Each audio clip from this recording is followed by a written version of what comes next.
Hello प्यारे बच्चों। तो हम लोगों ने क्लास 10 का फिजिक्स को स्टार्ट कर दिया था। जिस चैप्टर 1 जिसका नाम है प्रकाश का परावर्तन। इसके हम लोग पार्ट 1 में कुछ टॉपिक्स को देख चुके थे। ठीक, अब हम लोग आगे का टॉपिक्स देखने वाले हैं जो छूटा हुआ है। ठीक, इससे पहले आप लोग इस वीडियो को लाइक कर दीजिए और अपने मित्रों के पास इस वीडियो को शेयर कर दीजिए ताकि उनके पास भी पहुंच जाए नोटिफिकेशन की क्लास स्टार्ट हो चुका है। ठीक, चलते हैं। हमने पिछले पार्ट में हम लोगों ने पार्ट 1 में छाया तक पढ़ लिया था। ठीक, हम लोगों ने छाया तक पढ़ लिया था कि छाया किसे कहते हैं। पिछले पार्ट में हम लोग पढ़ चुके थे पार्ट 1 में। अगर आपने वीडियो नहीं देखा तो चैनल पर जाकर उस वीडियो को देख सकते हैं। आज हम लोग पार्ट 2 में प्रकाश का परावर्तन से पढ़ने वाले हैं कि प्रकाश का परावर्तन किसे कहते हैं। ठीक, तो देखिए, प्रकाश का परावर्तन किसे कहते हैं। तो उत्तर लिखेंगे, जब प्रकाश की किरणें किसी सतह से टकराकर अपने ही माध्यम में लौट जाती है तो इस लौटने की इस घटना को ही प्रकाश का परावर्तन कहते हैं। अर्थात जब ये प्रकाश की किरण यहाँ से आ रहा है, देखिए ये प्रकाश की किरण है, ये प्रकाश की किरण टॉर्च से निकला, ये यहाँ से आया, ये मिरर से टकरा कर अपने ही माध्यम में लौट गया। देखिए ऊपर से आया था, यू कहिए ऊपर वाला माध्यम, इसे कहते हैं ऊपर वाला माध्यम। तो ऊपर वाला माध्यम में आया था और टकराने के बाद अपने ही माध्यम में वापस लौट गया, यानी ऊपर वाला माध्यम में ही वापस लौट गया। तो इसे कहते हैं प्रकाश का परावर्तन। ठीक, यानी कि ये किरण था, ये आया और टकरा कर अपने यहाँ से, देखिए ये आया यहाँ से, टकराने के बाद अपने ही माध्यम में वापस लौट गया। इसे कहते हैं प्रकाश का परावर्तन। ठीक, समझ गए कि जब प्रकाश की किरण आ रहा है, प्रकाश की किरण ये परावर्तक सतह यानी मिरर पर पड़ता है तो पढ़ने के बाद अपने ही माध्यम में वापस लौट जाता है, तो इसी को प्रकाश का परावर्तन कहते हैं। समझ गए। ठीक, अब अगला परावर्तक सतह किसे कहते हैं। तो लिखेंगे, जिस सतह से प्रकाश की किरणें आकर अपने ही माध्यम में लौट जाती है, जिस सतह से टकराकर अपने ही माध्यम में लौट जाती है उसे परावर्तक सतह कहते हैं। यहाँ पे देखिए प्रकाश की किरणें, ये आया, देखिए ये प्रकाश की किरण आया यहाँ से इस सतह, ये सतह जो है ना जिससे टकराया, इसे कहते हैं परावर्तक सतह। क्या कहते हैं? परावर्तक सतह। ठीक, जिससे टकराता है, परावर्तक सतह। ये प्रकाश की किरण आया, इस सतह से टकराया और वही माध्यम में वापस चल गया, इसे प्रकाश का परावर्तन कहते हैं। परावर्तक सतह किसे कहते हैं? जिस सतह से टकराता है, ये जो सतह हुआ है ना नीचे ब्लू का, ये है परावर्तक सतह। समझ गए। ठीक, देखिए यहाँ पर ये प्रकाश किरण आया और नीचे टकरा के चला गया अपने माध्यम में, और ये जो नीचे सतह हुआ है ब्लू का, इस सतह के कहते हैं परावर्तक सतह। समझ में आ गई। ठीक, देखिए अगला है आपतित किरण किसे कहते हैं, यानी इंसिडेंट रे। आपतित किरण, इंसिडेंट रे। तो लिखेंगे परावर्तक सतह पे आने वाली किरण को ही आपतित किरण कहते हैं। अभी आपने जाना परावर्तक सतह किसे कहते हैं, तो ये जो नीचे वाला ब्लूका है, इस ब्लूका प्लेटवा है, इसे कहते हैं परावर्तक सतह। और आपतित किरण किसे कहते हैं? जो ये पहले का किरण ऊपर से आ रहा है, ये आ रहा है, इसी को कहते हैं आपतित किरण। ये जो आ रहा है ना, इसी को कहते हैं आपतित किरण। यानी कि डिफिनेशन कैसे लिखेंगे, ये परावर्तक सतह पे आने वाले किरण को, ये आ रहा है, इसे आपतित किरण कहते हैं, और फिर जाने वाले किरण को परावर्तित किरण कहते हैं। ठीक, समझ गए। परावर्तक सतह ये है, इस पे आने वाली किरण जो ये आ रहा है, इसे को आपतित किरण कहते हैं, और जाने वाले किरण को परावर्तित किरण कहते हैं। ठीक, तो देखिए अगला प्रश्न है, परावर्तित किरण किसे कहते हैं। तो परावर्तक सतह से टकरा के जाने वाली किरण को परावर्तित किरण कहते हैं। अर्थात समझिए यहाँ पे ये जो आने वाली किरण है इसी इंसिडेंट रे कहेंगे आपतित किरण, और टकरा कर जाने वाली किरण को रिफ्लेक्टेड रे कहेंगे परावर्तित किरण। समझ गए। ये जो आने वाला है इसे आपतित किरण, जाने वाला परावर्तित किरण। ठीक, समझ गए होंगे। अब अगला है आपतन बिंदु किसे कहते हैं। तो परावर्तक सतह के जिस बिंदु पर आपतित किरण आती है उस बिंदु को ही आपतन बिंदु कहते हैं।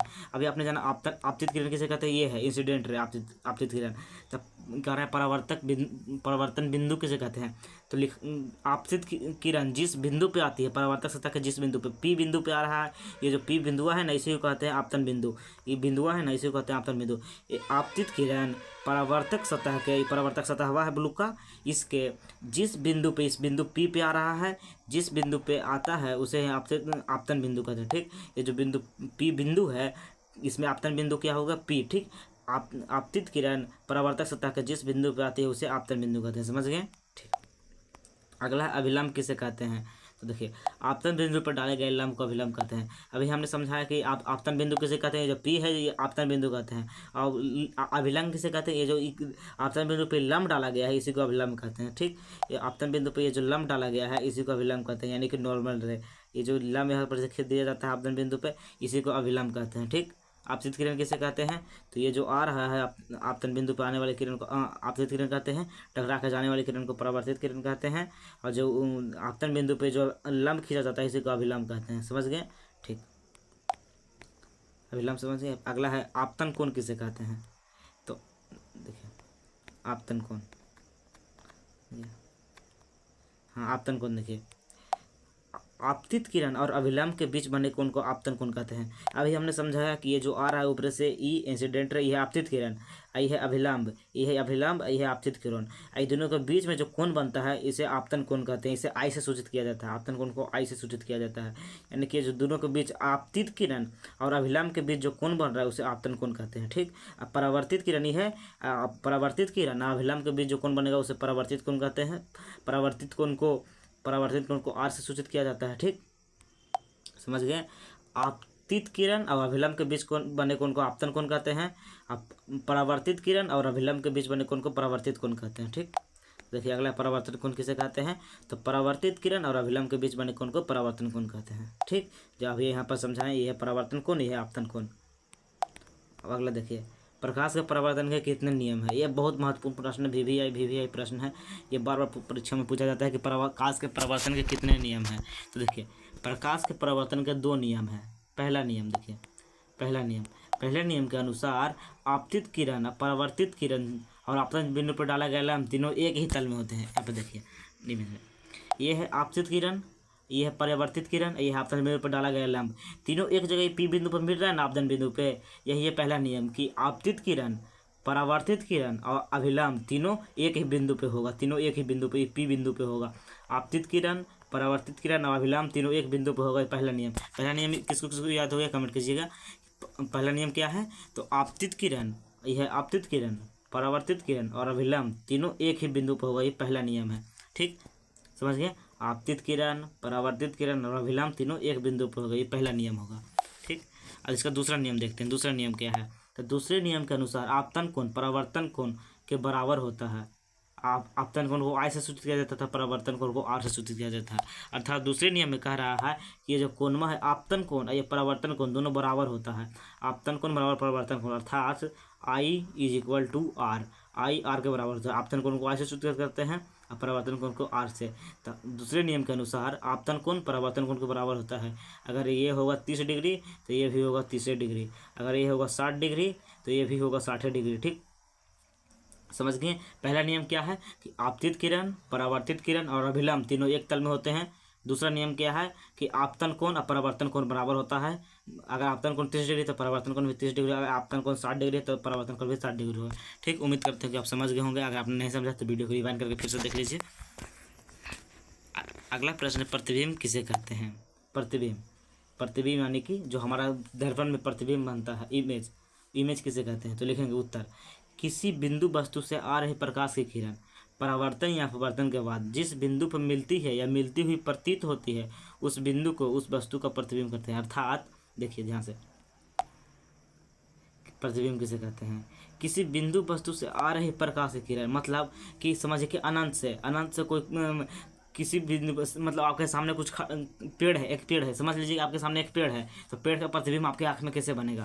तो देखिए, किसी बिंदु से वस्तु से आ रही प्रकाश की किरण, वस्तु से वस्तु या बिंदु का से, तो पेड़ एक बिंदु हुआ, पेड़ से आ रही प्रकाश की किरण, पेड़ से जो प्रकाश की किरण आएगा वो परावर्तन के बाद या आपतन के बाद, अपवर्तन या परावर्तन के बाद परावर्तन होगा, पेड़ से किरण आएगा और शीशा में टकराएगा। जिस शीशा में आपको फेस देखते हैं, पेड़ से किरण आ रहा है, शीशा में शीशा पर टकराएगा, यानी कि परावर्तन के बाद जिस बिंदु पर मिलती है, शीशा में टकराने के बाद जिस बिंदु पर मिलती है एक दूसरे से, वो हमारे आँख में मिलती है।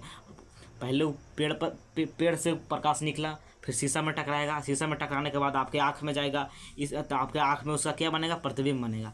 तो क्या कर रहा है? किसी बिंदु वस्तु से आ रही प्रकाश की किरण, यानी कि पेड़ से आ रही प्रकाश की किरण अपवर्तन या परावर्तन के बाद जिस बिंदु पे मिलती है, उस बिंदु या मिलती हुई प्रतीत होती है, तो उस बिंदु को उस वस्तु का प्रतिबिंब कहते हैं। वो पेड़ से आती हुई प्रकाश की किरण दर्पण में परावर्तन के बाद हमारे आँख में मिलती है या मिलती हुई प्रतीत होती है, तो हमारे आँख में उसका प्रतिबिंब बनता है। समझ गए?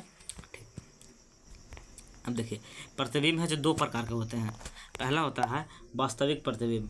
इसमें क्या होता है? किसी बिंदु प्रकाश स्रोत से आ रही प्रकाश की किरण परावर्तन या अपवर्तन के बाद जिस बिंदु पर मिलती है उस बिंदु को, उस वस्तु का वास्तविक प्रतिबिंब कहते हैं। इसे पर्दे पर प्राप्त किया जा सकता है। मतलब देखिए, इसमें मिलती है, वास्तविक प्रतिबिंब में मिलती है, लेकिन काल्पनिक प्रतिबिंब में मिलती हुई प्रतीत होती है। वही देखिए, काल्पनिक प्रतिबिंब दूसरा होता है, काल्पनिक प्रतिबिंब जिसमें आभासी प्रतिबिंब भी कहते हैं इसको। तो इसमें किसी प्रकाश स्रोत से आ रहे प्रकाश की किरण परावर्तन या अपवर्तन के बाद मिलती हुई प्रतीत होती है। काल्पनिक में प्रतीत, काल्पनिक मतलब कल्पना करते हैं, प्रतीत होता है, यानी हम लोग कल्पना करते हैं कि वो हम मिल रहा है, लेकिन एक्चुअल में वो नहीं मिलता है, लेकिन कल्पना करते हैं। लेकिन वास्तविक में ऐसा नहीं है, वास्तविक में एक्चुअल में मिलता है, वास्तविक में एक्चुअल में मिलता है। यानी देखिए यहाँ पर लिखा है ना,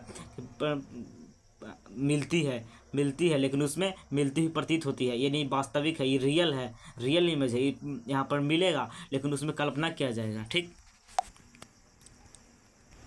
देखिए ये रहा, ये यहाँ पर खड़ा है, इससे टकराने के बाद प्रकाश की किरण अंदर जाके यहाँ पर मिल रहा होगा, तो बन रहा है इसका इमेज। देख लीजिए यहाँ पर जूम करके दिखाते हैं बढ़िया से।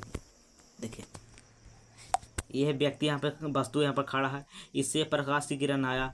ये दर्पण है, समतल दर्पण, समतल दर्पण। आप यहाँ खड़ा हैं, आपके ये आँख हैं, आप यहाँ पर ही खड़ा हैं, मान लिया आप यहाँ पर खड़ा हैं, ये वस्तु यहाँ पर रखा है, ये यहाँ से इसका बिंदु वस्तु है, इससे आ रही प्रकाश की किरण, इससे आ रही प्रकाश की किरण परावर्तन के बाद, इस दर्पण से परावर्तन होने के बाद जिस बिंदु पर मिलती, देखिए परावर्तन होने के बाद इधर आ रहा है, तो इधर तो नहीं मिलेगा, इधर छितरा जा रहा है, लेकिन ये पीछे रुखे मिलेगा। देखिए पीछे रुखे मिलेगा, ये पीछे रुखे लेकिन एक्चुअल में नहीं मिलता है, मिलता हुआ हमें प्रतीत होता है कि पीछे मिल रहा है, लेकिन एक्चुअल में यहाँ से आया, यहाँ सीधे चला जाता है, लेकिन हमें आँख को लगता है, हमें प्रतीत होता है कि यहाँ पर ये मिल रहा है। यानी कि पर जिस बिंदु पर मिलती हुई प्रतीत होती है उस बिंदु को इस वस्तु का प्रतिबिंब कहते हैं। यानी कि इसका प्रतिबिंब यहाँ बन गया, यहाँ पे मिलती हुई प्रतीत हो रहा है, यहाँ बन गया प्रतिबिंब। समझ गया? ठीक, अब हम लोग इसका प्रकृति देखेंगे, इसका प्रकृति क्या है, नेचर। ठीक, देखिए इसका प्रकृति क्या है, काल्पनिक प्रतिबिंब की प्रकृति देखेंगे। ठीक, इसका काल्पनिक प्रतिबिंब का पहला अथी है प्रकृति, यानी कि इसका गुण कह सकते हैं तरफ से। यह काल्पनिक होगा, ये चूँकि काल्पनिक प्रतिबिंब में नाम है तो यह काल्पनिक होगा। और काल्पनिक प्रतिबिंब हमेशा सीधा होता है, लेकिन वास्तविक प्रतिबिंब उल्टा होता है, याद रखिएगा। काल्पनिक प्रतिबिंब सीधा होगा। यहाँ पे देखिए, ये काल्पनिक प्रतिबिंब में ना बन रहा है, ये जो सीधा बन रहा है ये काल्पनिक प्रतिबिंब है। ठीक, समझ गए? ये सीधा होगा। तीसरा इसका गुण है, प्रकृति है, कि जितनी दूरी पर वस्तु होगा प्रतिबिंब भी पर्दे के पीछे उतनी ही दूरी पे बनेगा। यहाँ पे देखिए, जितनी दूरी पे ये वस्तु उतनी दूरी पे ही प्रतिबिंब बन रहा है ना। देखिए ये है यहाँ पर इतना दूरी पे, ये पीछे भी इसका पर्दा का पीछे, यानी कि दर्पण के पीछे भी इतना दूरी पे ही बन रहा है, यानी कि दोनों की दूरी पीछे का डिस्टेंस सेम है। ये लिख देंगे, जितना दूरी पे प्रतिबिंब वस्तु होगा उतने दूरी पर दर्पण के पीछे प्रतिबिंब बनेगा। चौथा है कि वस्तु के आकार और प्रतिबिंब का आकार समान होगा। ठीक, देखिए यहाँ देखिए ये है, देखिए दोनों का आकार समान है ना, वस्तु का प्रतिबिंब का दोनों का आकार समान है। इतना बड़ा वस्तु है तो इतना बड़ा प्रतिबिंब भी है। ठीक, यानी इसका पहला था कि ये काल्पनिक होगा, चूँकि यहाँ मान रहे हैं कि हम मिलेगा, लेकिन एक्चुअल में मिल नहीं रहा है, मानते हैं, लगता है हमें कि हम मिल रहा है, तो काल्पनिक होगा। दूसरा कि ये सीधा होगा, देखिए ये व्यक्ति यहाँ सीधा खड़े थे, ये प्रतिबिंब भी सीधा बन रहा है। तीसरा होगा कि ये दोनों के बीच की दूरी समान होगा, दर्पण से वस्तु के बीच की दूरी या दर्पण से प्रतिबिंब के बीच की दूरी समान होगा, दर्पण के पीछे प्रतिबिंब बनेगा। और चौथा है कि वस्तु की ऊंचाई या दर्पण की ऊंचाई बराबर होगा। ठीक, जितना ये ऊंचा होगा उतने ही ऊंचा ये भी होगा। समझ गए? तो इस वीडियो में हम लोग इतना ही देखेंगे, वीडियो काफ़ी लंबा हो रहा है, तो अगला जो है हम लोग इसका प्रकृति देख लेंगे। अगला है वास्तविक प्रतिबिंब और काल्पनिक प्रतिबिंब में अंतर, जो हम लोग नेक्स्ट वीडियो में देखेंगे। वास्तविक प्रतिबिंब और काल्पनिक प्रतिबिंब में अंतर को हम लोग नेक्स्ट वीडियो में पार्ट 3 में कवर करेंगे। ठीक है, तो हम लोग वीडियो को यहीं पर समाप्त करते हैं। अगर आपको ये वीडियो अच्छा लगा है तो इस वीडियो को अपने मित्रों के पास ज़रूर शेयर कीजिए। ठीक, अपने मित्रों के पास ज़रूर शेयर कीजिए इस वीडियो को। आप वीडियो को लाइक कर दीजिए और चैनल को पहली बार आए हैं तो चैनल को ज़रूर सब्सक्राइब कर दीजिए, ताकि हम पूरा सिलेबस ऐसे पढ़ाएंगे, हम इमेज के साथ समझा के, ताकि आपको पूरा समझ में आएगा। तो मिलते हैं नेक्स्ट वीडियो में, तब तक के लिए जय हिंद।